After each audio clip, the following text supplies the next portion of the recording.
A squat press out is going to build strength in the extensors of the spine through their role in securing a neutral and strong, stable spine throughout the movement in a squat position.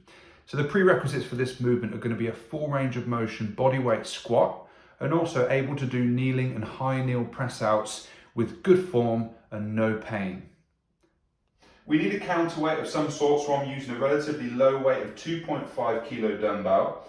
I'm going to bring that close into my body. That part's important. We're going to bring it about sternum height on the chest, and then from there we're lowering ourselves down into a semi-squat position.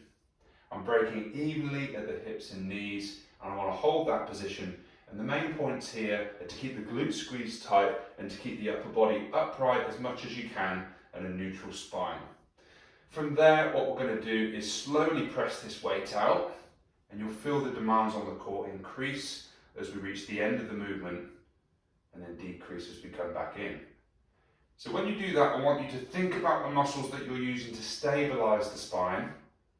They could be at the front, at the back, and deep to the sides of the spine. And we're keeping those contracted and tight, keeping the glutes squeezed as we do this for 3 lots of 10 repetitions. There are various ways of progressing this movement. We can increase the weight that we're lifting, but it's not strength that's the main objective here. It's that development of core stability and the stabilization of the deep spinal muscles.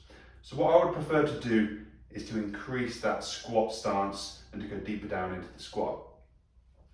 So an idea of a progression from there, we're going to lower ourselves deeper into that squat, somewhere between where we were before and thighs parallel to the floor.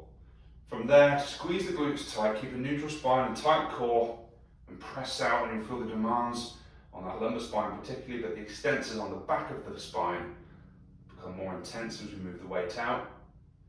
We can repeat this for 3 lots of 10 repetitions, or we can continue to progress the movement further down into a squat position.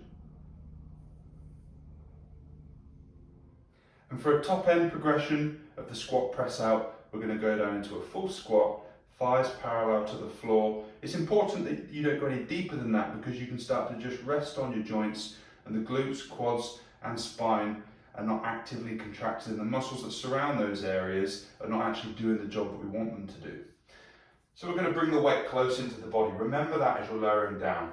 Keep the neutral spine, tight glutes as you break evenly at the knees and hips.